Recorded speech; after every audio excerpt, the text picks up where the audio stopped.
You never deserve our son, my mother-in-law said coldly, dangling the new house keys in front of me. It's time you understand your place in this family. I stood there silently as she finished changing the locks on the house I had lived in for 7 years.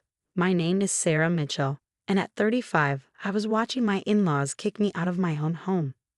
The situation would have been almost funny if it weren't so frustrating. Nothing to say, my father-in-law mocked. No tears, no begging. I thought you put up more of a fight. I adjusted my bag and smiled. No need. Maybe you're right. I never deserved your son.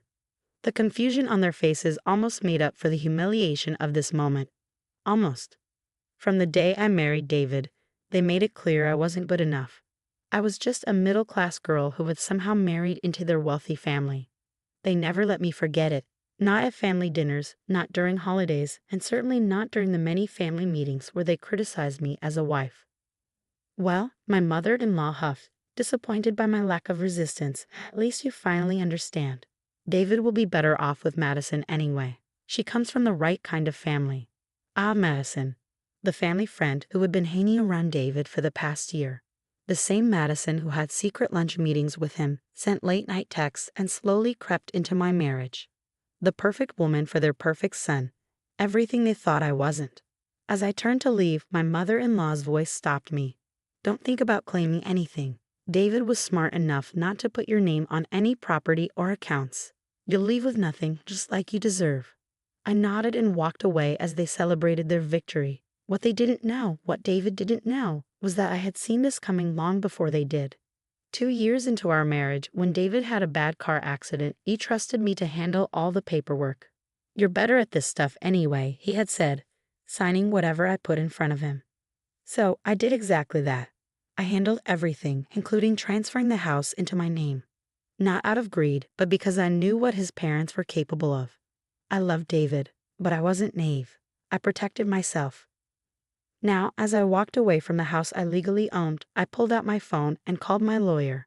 Julia, it happened just like we expected. Yes, they changed the locks. No, I didn't tell them about the deed. Let's move forward. I checked into the Four Seasons. Might as well be comfortable while the storm brewed. Julia had advised me to document everything. My in-laws' emotional abuse, David's affair with Madison, the messages, the bank records. Your in-laws will regret this, Julia had said. And David, well, he made his choice.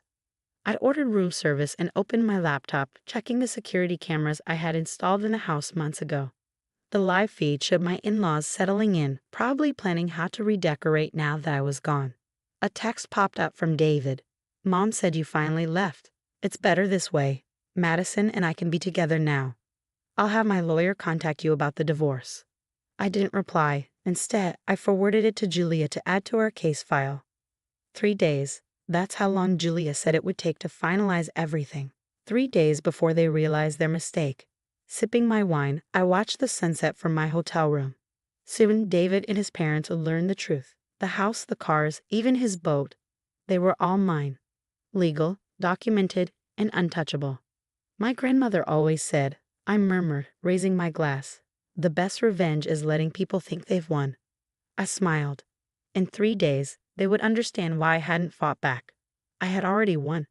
That night, I slept better than I had in months. Letting go of a life where I was never accepted felt freeing. Tomorrow would be chaos. But tonight, I could finally breathe. 3 days passed quickly. Through my security cameras, I watched my in-laws and Madison turn my house into their dream home. They replaced my photos, moved my things to the garage, and acted like I never existed. On the 4th morning, I got dressed in my favorite black dress, styled my hair, and headed to meet Julia at the courthouse. It was time. Everything's ready, Julia said, handing me a stack of papers. The police will meet us there. Are you sure you want to do this publicly? I nodded. They humiliated me in front of everyone. It's only fair they learn their lesson the same way. We arrived just as David's car pulled into the driveway. Right on time. 2 police cars and a locksmith van followed. David stepped out with Madison beside him, his confident smile fading as he saw us. What's this? He asked. Sarah, if you're trying to make a scene. Julia stepped forward. We're here with a court order. This property belongs solely to Mrs. Mitchell. You and your family are trespassing. David laughed, but there was doubt in his eyes. That's ridiculous. This is my house. I bought it. With my money, I said. And you signed it over to me while you were recovering. Remember those papers you didn't bother to read? His face went pale just as his parents came outside. What's going on? My mother-in-law demanded. A police officer held out the official documents. Ma'am, you're trespassing. You have 1 hour to gather your things and leave. This is absurd, my father-in-law yelled.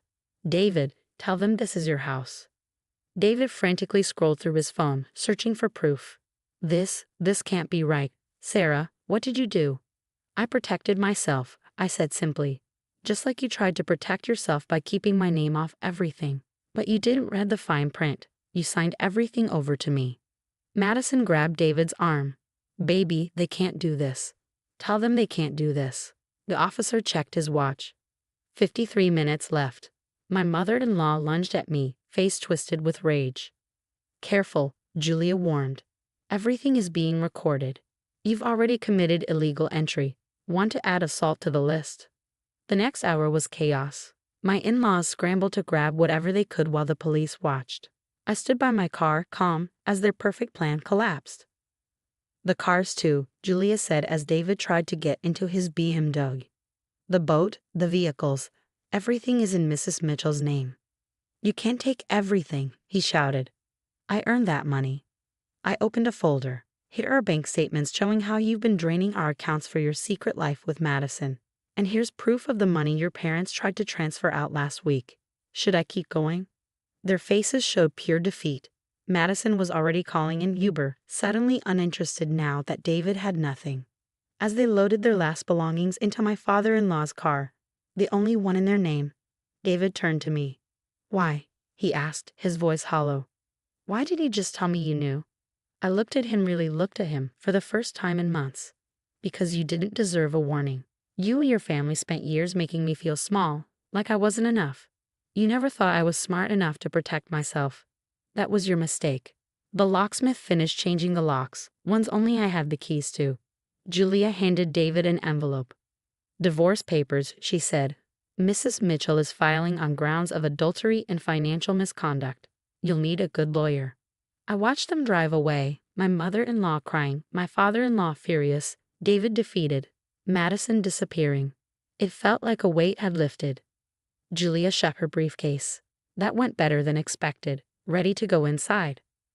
I looked at my house, truly mine now, and smiled. Actually, I have one more stop to make first. The day wasn't over yet. I had one last surprise, one that would show them losing the house was just the beginning of their problems. That evening, while David and his family were probably scrambling to find hotel rooms, I sat in the office of James Parker, my mother's old friend and the executor of her estate. The same estate my in-laws never knew existed. The timing couldn't be better, James said, spreading documents across his desk. Your mother would be proud of how you handled everything. What my husband and his family never bothered to learn about me was that my middle-class background was a choice, not a reality. My mother had been a silent investor in multiple real estate developments, leaving me a substantial inheritance when she passed. I kept it quiet, living modestly, wanting to build a genuine relationship with David. The trust becomes active tomorrow, James continued. Now that you're filing for divorce, there's no reason to keep it separate anymore. The properties, investments, everything transfers to your control. I picked up my mother's old photo from his desk, smiling at her confident expression. She always warned me to keep something for myself, to maintain my independence no matter what. Never let anyone make you feel small, she'd said. Just let them think they're bigger than you until they prove they don't deserve your trust. My phone buzzed. A message from Julia. David's parents had tried to access their retirement accounts, only to discover their recent financial manipulations had triggered a fraud investigation. Their attempts to help David hide money from me during the divorce had backfired spectacularly. Should we proceed with the press release? James asked, holding up a draft announcement about the new charitable foundation I was establishing, one that would help women achieve financial independence after divorce. Yes, I nodded. It's time. The next morning, while having breakfast at my favorite cafe, I watched as the announcement hit the local news. The Mitchell Family Foundation, named after my mother, not my soon-to-be ex-husband, would be offering grants, legal assistance, and support to women rebuilding their lives. David's sister called first, surprisingly. I had no idea, she said quietly, about any of it, what they did to you, who you really were. I'm sorry I didn't stand up for you. Thank you, I replied sincerely. She'd been the only one who'd occasionally shown me kindness. Would you like to help with the foundation? We could use someone who understands family dynamics. By evening, the story had spread through our social circle. The same people who'd watched silently as my in-laws humiliated me, who'd turned a blind eye to Madison and David's affair, were suddenly flooding my phone with messages of support and congratulations. I declined all their calls except one, from my elderly neighbor, Mrs. Chen, who'd been the only person to warn me about Madison's frequent visits while I was away. You did good, girl, she said warmly. Your mother would be proud. A week later, I received a letter from David. He wrote about regret, about realizing too late what he'd lost, about hoping someday I could forgive him. Madison, he mentioned, had already started dating someone else. Someone with an actual fortune, not just the appearance of one. I didn't reply. Instead, I focused on renovating my house, removing all traces of their presence. Each room I redesigned felt like reclaiming a piece of myself. The foundation's first grant recipient was a woman who reminded me of myself, someone whose in-laws had tried to bully her out of her home. Helping her stand up for herself felt like turning my pain into purpose. 6 months later, I ran into my former mother-in-law at the grocery store. She looked older, tired. The fraud investigation had cost them their reputation and most of their retirement savings. She started to turn away but then stopped. You won, she said simply. You had the power all along, and we never saw it. No, I corrected her. I didn't win. I just stopped letting you make me lose. As I drove home that evening, I thought about everything that had happened. My mother had taught me that true strength isn't about fighting every battle. It's about knowing which ones are worth fighting and being prepared when they come. I parked in my driveway, looking at my beautiful home, now truly mine in every way.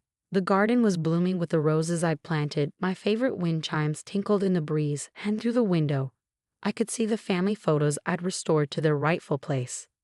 Inside, on my desk, lay the final divorce papers ready to be filed. Beside them sat the foundation's latest grant applications, more women seeking the chance I'd had, the opportunity to stand on their own feet. Sometimes the best revenge isn't about getting even. It's about building something beautiful from the ashes of what others tried to destroy.